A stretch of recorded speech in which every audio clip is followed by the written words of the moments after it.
Bismillahirrahmanirrahim. Salam alaikum à toutes et à tous. Donc, c'est avec beaucoup de plaisir et c'est un honneur non dissimulé que je suis là cet après-midi avec vous. Je remercie les organisateurs de me faire l'amitié de pouvoir être présente cet après-midi avec vous, évidemment, dans le cadre de cet hommage et de la commémoration de l'imam Dahdo. Que Dieu ait son âme, que Dieu l'agrée en son vaste paradis. Et pour moi, ça fait tellement chaud au cœur de voir cette salle remplie de belles âmes ici présentes et qui nous prouvent aujourd'hui que le départ de l'imam Dahdo n'est pas vain et que ce départ doit aujourd'hui nous faire comprendre qu'il y a véritablement un objectif, une finalité, il y a toujours un sens. Et que cette finalité, ce sens et ce que Dieu, Allah subhanahu wa ta'ala, a voulu nous faire comprendre dans ce départ, c'est justement de tous nous appeler à cette unité, à l'unité des musulmans, à l'unité en intracommunautaire.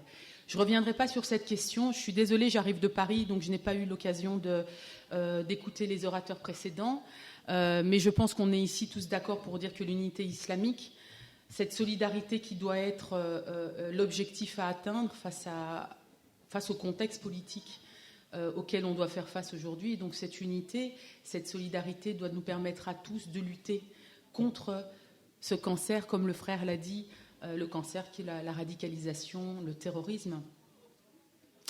Et cela passe justement par une union et non pas par cette polarisation et cette division vers laquelle on voudrait nous mener. Alors aujourd'hui, le phénomène de radicalisation au sein des communautés musulmanes occupe une place majeure. Il n'y a pas un jour sans que l'on nous parle des processus de radicalisation, de la radicalisation, de la lutte contre la radicalisation ou les violences extrémistes. Moi, je tiens à dire entre parenthèses que pour moi, la radicalisation, c'est un concept valise. Vous avez un concept valise, c'est-à-dire un concept dans lequel on peut tout mettre, un concept fourre-tout. Je crois qu'on doit être critique par rapport à la manière dont on aborde le concept de radicalisation. En tout cas, il n'y a pas un jour qui passe sans qu'on nous parle de cela, d'autant plus ici en Belgique, d'autant plus à Molenbeek.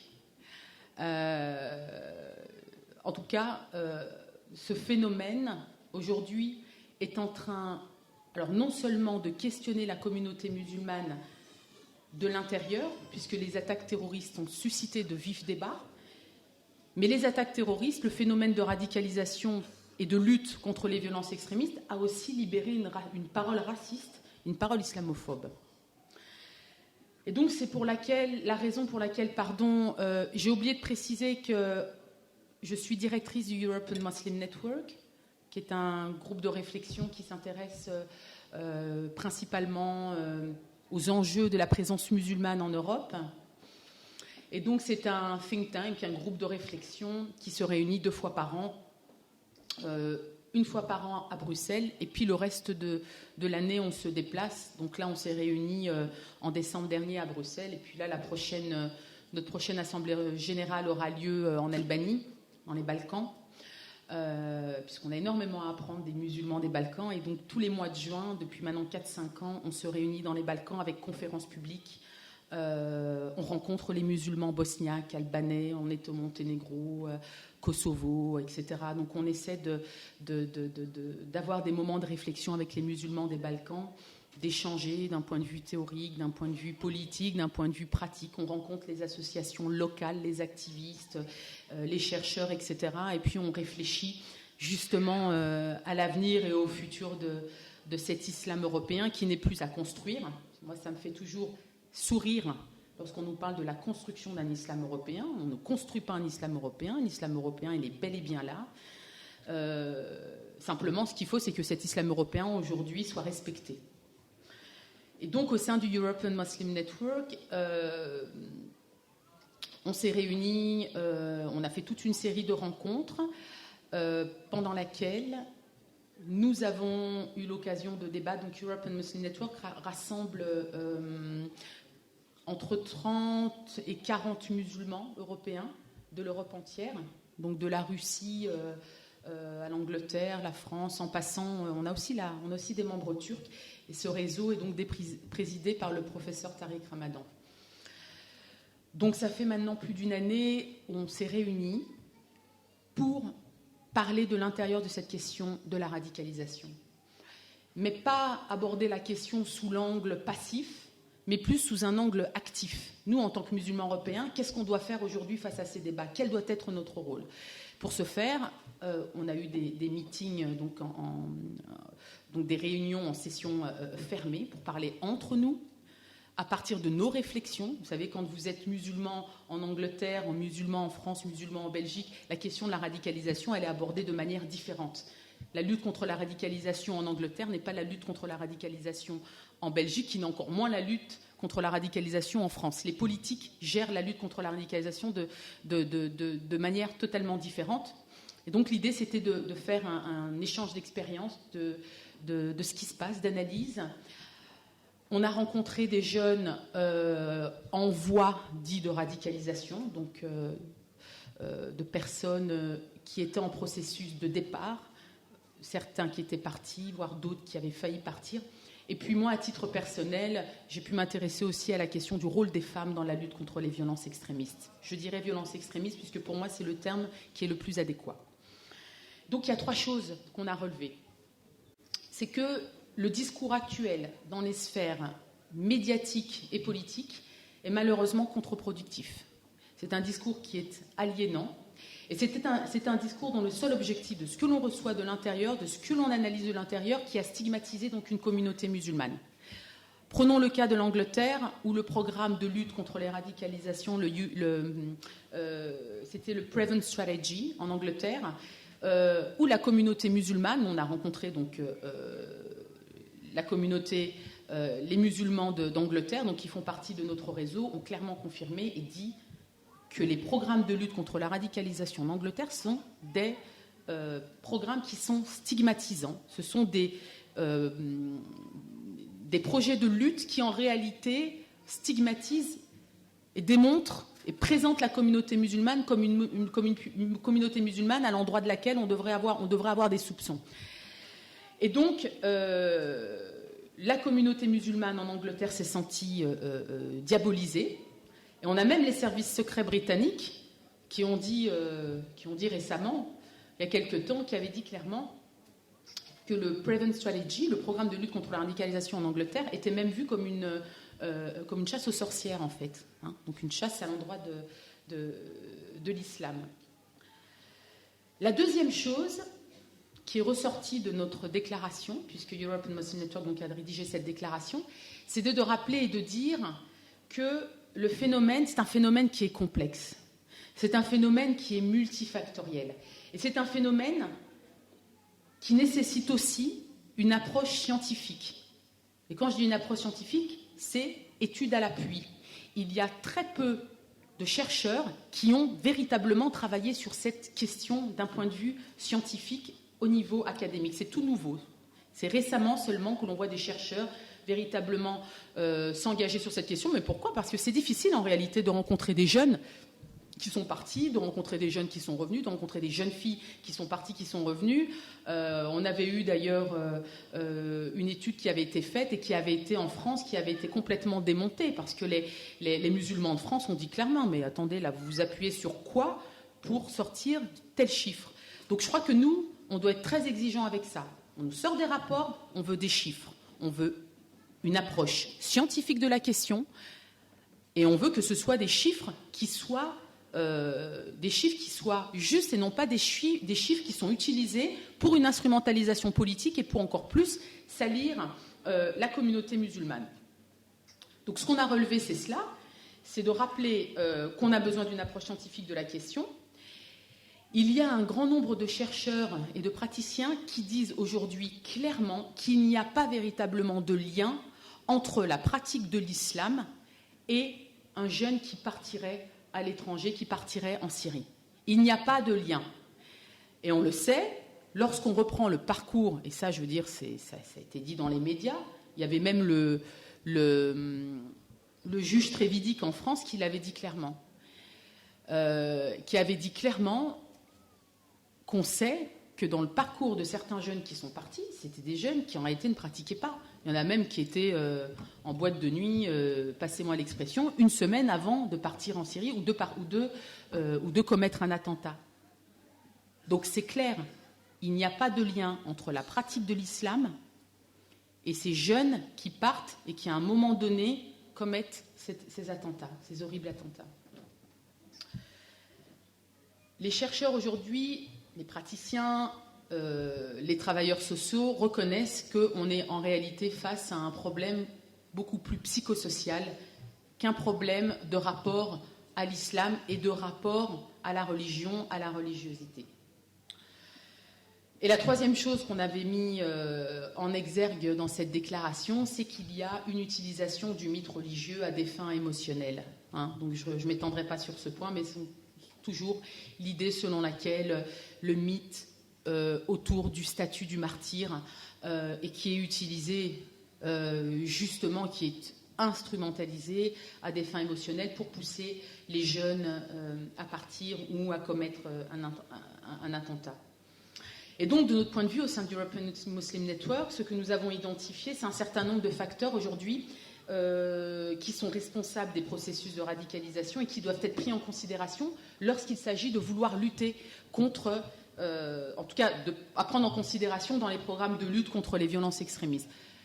Le premier facteur, c'est de rappeler que les politiques étrangères, le facteur géopolitique, excusez-moi, donc la politique étrangère de l'Occident, de l'Europe, les facteurs géopolitiques aujourd'hui créent une colère et des ressentiments chez certains jeunes. D'accord ? Donc on a pu discuter avec des jeunes qui le disent clairement.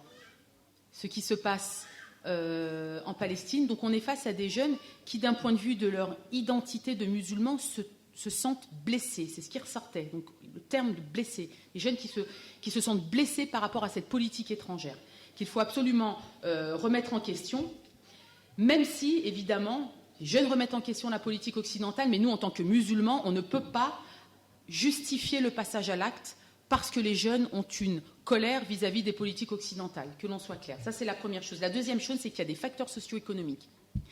Il y a aujourd'hui une frustration des jeunes qui ont un statut économique des plus misérables, le chômage parmi les jeunes.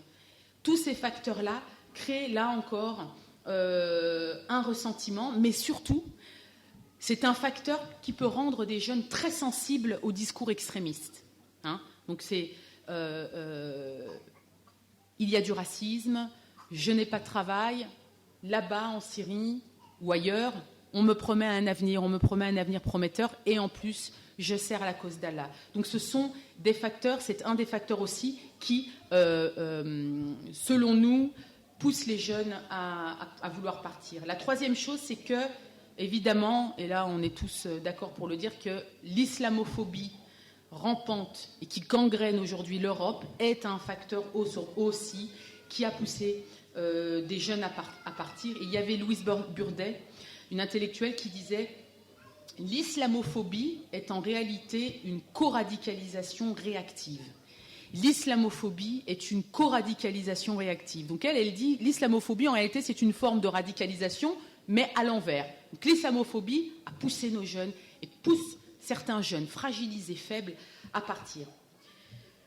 La quatrième chose, évidemment, c'est l'ignorance religieuse. L'ignorance religieuse, le fait qu'il y a un problème en matière de connaissance de la religion. Et là, c'est évidemment à ce niveau-là que la communauté musulmane a un rôle central et essentiel à jouer en matière de transmission du savoir, en matière de transmission des messages. La communauté musulmane, et en particulier les femmes, moi je me suis beaucoup intéressée à ces questions-là, c'est que vous savez, les mamans sont les premières à détecter les premiers signes de radicalisation chez les jeunes. Les mamans, avec leur sensibilité, sont les premières à pouvoir sentir qu'à un moment donné, son enfant, il ne va pas bien. Quand vous parlez avec les mamans dont les enfants sont partis en Syrie ou en Irak, ils disent clairement, à un moment donné, il s'est refermé sur lui-même. Il passait énormément de temps devant Internet. Et d'ailleurs, je rappelle que, vous savez, l'argument qui est de dire En fait, la radicalisation ne touche que les communautés musulmanes ou les jeunes qui sont en perte de repères. C'est faux, c'est totalement faux. Moi, j'ai rencontré des mamans dont les enfants, et dont un cas en France notamment, qui m'a perturbée, en tout cas, qui m'a fait réfléchir. Cette femme-là, professeure à l'université, le père pilote de ligne, et la fille, étudiante à Assas, université Assas à Paris, c'est une université très réputée, donc en master 2 de droit, française. Du jour au lendemain, elle se convertit à l'islam, et du jour au lendemain, elle part en Syrie. Vous vous rendez compte comment cet exemple-là peut complètement déconstruire le fait, déconstruire l'idée selon laquelle les jeunes qui partiraient en Syrie seraient des jeunes paumés. Non. Elle est issue d'une famille huppée. Je vous rappelle, maman professeur, père pilote de ligne, et la jeune fille, elle est en 2e année de master. Et elle part en Syrie du jour au lendemain. Et c'est là où l'argument selon lequel il y a des problèmes psychologiques parfois qui peuvent pousser les jeunes à partir sont réellement fondés. Cette maman-là, moi je l'ai rencontrée quand je lui ai dit qu'est-ce qui fait qu'à un moment donné votre fille s'est sentie en insécurité? Elle m'a dit à un moment donné il y a eu un manque affectif. À un moment donné, elle s'est sentie en insécurité affective. Et je lui ai dit qu'est-ce qui s'est passé? Elle m'a dit j'ai divorcé. Donc elle divorce et la jeune fille en plein questionnement, elle dit qu'il y a un manque affectif. À ce moment-là, un groupe s'approche d'elle. Via Internet, on s'approche d'elle. Via Facebook. Et là, la jeune femme, à ce moment-là, qu'est-ce qu'elle ressent? Elle ressent des gens qui sont à son écoute.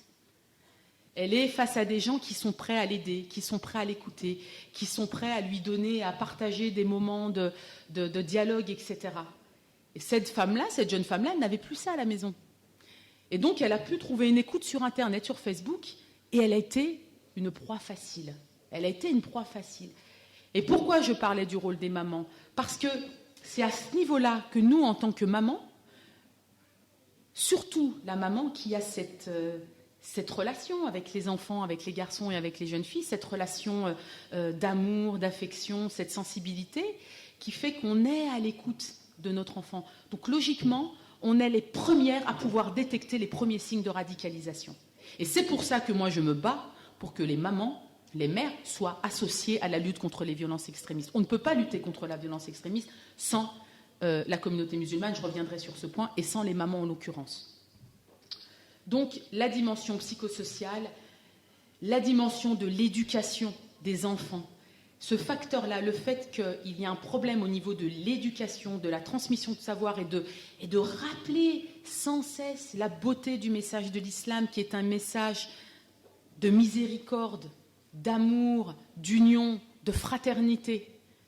Si dans vos foyers, si dans nos foyers, on tient ce discours-là, si l'enfant est bercé par ces mots de miséricorde, d'amour, de fraternité, de solidarité, on va envelopper l'enfant de toute cette approche-là de toute cette approche-là de l'islam, et alors il y aurait peu de chances que les enfants partiraient, ou en tout cas aient l'idée de partir. Donc c'est pour ça que l'ignorance religieuse, et là malheureusement il y a un déficit majeur, et on a pu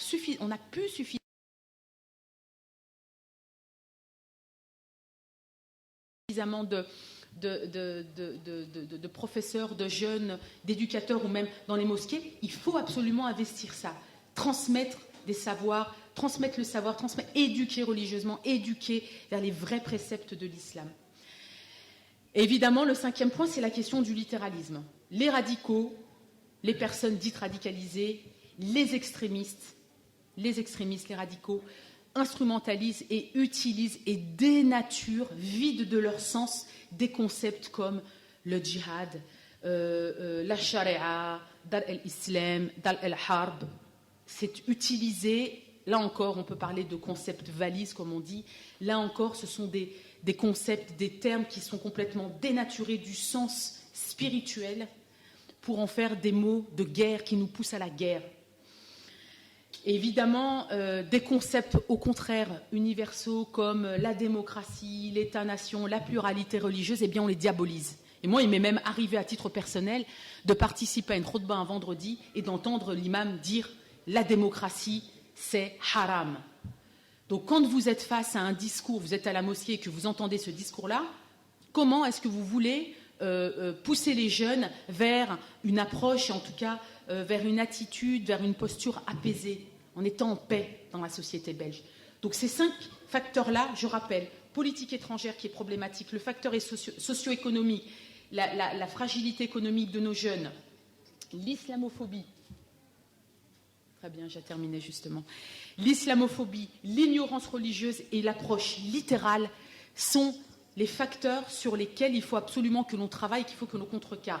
Il faut aujourd'hui apporter des réponses communes à tous les membres de la société, les associations, en passant par les médias. Ne laissons pas, bon, après je suis mal placée pour le dire, parce que moi personnellement je fuis les médias, mais aujourd'hui vraiment je me remets en question par rapport à ça. Parce que je réalise qu'en réalité, quand on nous approche et qu'on nous demande de passer dans un média quel qu'il soit pour prendre la parole en tant que musulmans et pour lutter justement contre le phénomène de radicalisation, eh bien nous on refuse. Enfin, même moi personnellement je refuse. Voilà. Ben, je me rends compte que finalement c'est contre-productif. Qu'en réalité on laisse la place à nos pseudo-experts en lutte contre la radicalisation. Vous savez, aujourd'hui c'est très c'est très à la mode. Hein. Moi je ne comprends pas.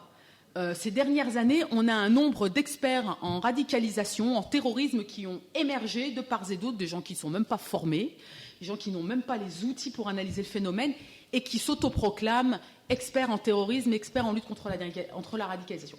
Bon, je critique, mais en même temps, j'ai une part de responsabilité ou d'autres. C'est vrai qu'on a une telle relation aux médias, cette relation un petit peu où on n'a pas confiance, parce que c'est vrai qu'on s'est fait tellement avoir par les médias qu'on a du mal à faire confiance aux médias et du coup on a du mal à se déplacer, mais en réalité c'est un terrain qu'il faut exploiter pour ne plus laisser la place justement à ces discours de lutte contre les violences extrémistes qui ont finalement des racines islamophobes. Donc il y a une urgence aujourd'hui à innover dans le discours, à créer un contre-discours, un double discours, surtout pas un double discours, mais un contre-discours par rapport à ce qui est en train de se passer. Créer une contre-approche en utilisant les outils aussi des recruteurs. Les recruteurs, ils investissent sur 2 choses, le temps et la confiance. Le temps et la confiance. Quand on parle avec des jeunes qui sont partis, qui sont revenus, qui ont failli partir, il y a 2 choses. Ils disent, on passe du temps, on nous écoute et on a confiance. Donc ces 2 facteurs-là sur lesquels les recruteurs s'investissent, il faut que les familles, que les parents, que les associations investissent là-dessus, le temps et la confiance. Il faut rapprocher les communautés musulmanes des communautés locales et nationales et, comme je disais, rapprocher les mères et les femmes. Il faut que l'on nous considère aussi comme des forces de sécurité. Le problème en Belgique aujourd'hui, ce que je constate et ce que je vois sur le terrain, et pour discuter avec des éducateurs ou même des femmes qui sont engagées dans la lutte contre la radicalisation, il y a un déficit majeur, il y a un gros problème. Alors au niveau européen, moi pour être souvent dans les sphères européennes, je peux le confirmer aussi, c'est-à-dire qu'on nous invite, on parle, moi je le vois, hein, j'interviens, je discute, je donne des idées. Mais après, au revoir madame, ben ça c'est terminé. Non, je viens, je donne du temps, je donne des idées, mais moi je veux être associée à la lutte contre les violences extrémistes. Maintenant, moi ce que je demande, c'est que les communautés musulmanes soient associées à la lutte contre les violences extrémistes. Pourquoi est-ce que vous allez travailler sur ces projets, sur ces programmes de lutte sans nous? Ben non, travaillez avec nous. On peut être des alliés, on peut apporter une réflexion de l'intérieur puisqu'on est les mieux placés, puisque ce sont pour la grande majorité nos jeunes. Donc on sait là où sont les failles et on sait là où nous on peut apporter des réponses. Donc associez-nous. Mais il y a un gros problème. Il y a un gros problème à ce niveau-là. C'est un problème de confiance, mais c'est aussi toujours l'éternel problème de dire, regardez les musulmans, quand ils ne s'engagent pas, eh bien, ils ne s'engagent pas. On nous dit, mais vous ne vous êtes pas prononcé. Vous savez, nous, quand il y a eu les attentats, chez European Muslim Network, on n'a pas fait comment on appelle ça, les communiqués de presse. Je suis un petit peu fatiguée, excusez-moi, je suis un peu au ralenti. Donc, pardonnerez si je ne trouve pas mes mots tout de suite, des communiqués de presse. J'ai dit, moi, je ne me justifierai pas de ce que des personnes ont commis. Ça n'a rien à voir avec l'islam. C'est aussi simple que ça. Donc, tout ça pour dire qu'il faut qu'on soit... La communauté musulmane doit être très exigeante par rapport à ça.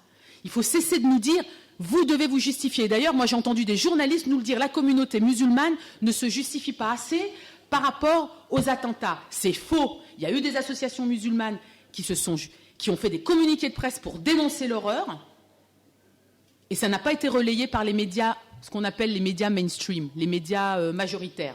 C'est relayé dans les réseaux alternatifs, sur Internet, sur Facebook, etc. Mais les grands médias ne relaient pas. Et moi, quand un grand média me dit « Mais vous, Madame Hamidi, vous ne vous prononcez pas », si, c'est votre faute. Vous relayez ce qui vous intéresse. Et maintenant, il faut arrêter. Il faut arrêter de dire « Les musulmans ne s'engagent pas ». Parce qu'avant, on nous disait « Vous engagez pas suffisamment ». Et maintenant qu'on s'engage, on nous dit « Vous avez un agenda politique caché ». Il faudrait savoir. Quand on ne s'engageait pas, on nous disait « Vous n'étiez pas assez visible ». Et maintenant qu'on est visible, on nous dit « Vous êtes manipulés ». Et moi, je le vois sur la question de la femme. Ce qu'on nous sort, c'est « Oui, mais vous, c'est l'islam politique. Vous êtes les soldates de l'islam politique ». Ah ben, il faudrait savoir. Quand il y avait les débats sur le foulard, on nous disait « Vous prenez pas les femmes, regardez, les hommes, ils parlent à votre place. Vous ne prenez pas assez la parole. » Ben oui, mais maintenant on prend la parole et vous nous accusez d'avoir un agenda caché. On veut islamiser la société belge, on veut islamiser les sociétés européennes. Donc c'est pour ça, en réalité, on est dans un rapport de force. En réalité, on est dans un rapport de force. Et moi, je crois qu'il faut être dans un rapport égalitaire. C'est que nous avons des outils pour pouvoir aider, pour pouvoir conceptualiser des programmes pour lutter contre les violences extrémistes. La seule chose que nous demandons, c'est que nous nous associons et que nous allions nos forces au niveau égalitaire. Et c'est pour ça que certains musulmans, en tout cas des associations musulmanes, des intellectuels prennent de la voix et disent les choses et rappellent en tout cas rappellent des idées, proposent ce qu'on appelle j'ai le terme en anglais, je ne l'ai pas en français, en tout cas font face à ce qu'on a, les policy makers en anglais sont les faiseurs politiques, en tout cas ceux qui travaillent et qui réfléchissent sur les questions liées au programme de lutte contre les violences extrémistes. Et bien moi, ce que je leur dis maintenant, et je l'ai dit dernièrement, c'est que moi, ça me fatigue de venir parler. Je veux maintenant qu'on parle de la promulgation de ces programmes, c'est-à-dire de ces lois que nous, on est prêts à proposer, à l'implémentation pratique. Donc, c'est passer des recommandations à l'implémentation pratique, c'est-à-dire à concrétiser sur le terrain. Ça, malheureusement, ce n'est pas gagné parce qu'on a toujours le sentiment... Alors, je ne vous parle pas du cas français. Vous savez, moi, j'ai un pied en France et en Belgique. Le cas français, n'en parlons pas. Hein. Les musulmans, c'est ce que je dis. En Belgique, quand même, au niveau associatif, au niveau politique, au niveau européen, on nous invite à prendre la parole. Donc, même si après, on a du mal à arriver vers la pratique et la concrétisation sur le terrain, où on nous associe à cette lutte, même si on arrive quand même à en débattre, Moi, j'ai l'impression qu'en Flandre, par exemple, de ce que je lis et des personnes avec qui je discute, j'ai l'impression qu'il y a une plus grande ouverture au niveau de la Flandre, beaucoup plus qu'au niveau francophone. En Belgique francophone, on a l'impact des débats français. On a l'impression que c'est vraiment l'état d'esprit français qui est en train de nous ronger, et ça, c'est dommage. Donc, ce phénomène de radicalisation ne peut pas être abordé, puisque je dois terminer, ne peut pas être abordé uniquement sous l'angle de la sécurité. C'est un problème de société qui est complexe. Ça, c'est la première chose. La deuxième chose, c'est que la radicalisation n'est pas un problème islamique ni un problème propre aux musulmans. C'est un problème qui nous concerne tous, les gouvernements, la société civile. Et comme je le disais, on ne pourra pas résoudre ce problème sans la participation des musulmans, sans que l'on ne donne pas voix au chapitre, aux communautés musulmanes, aux musulmans qui doivent aujourd'hui être perçus comme une valeur ajoutée, comme une contribution et non pas comme un fardeau. Aujourd'hui, les musulmans européens sont à une étape cruciale.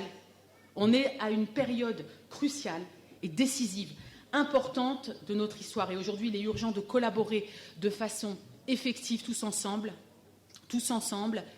associations musulmanes, gouvernements, réseaux européens de façon effective pour contrer et combattre tout discours extrémiste qui soit islamique ou islamophobe. Je vous remercie de votre attention.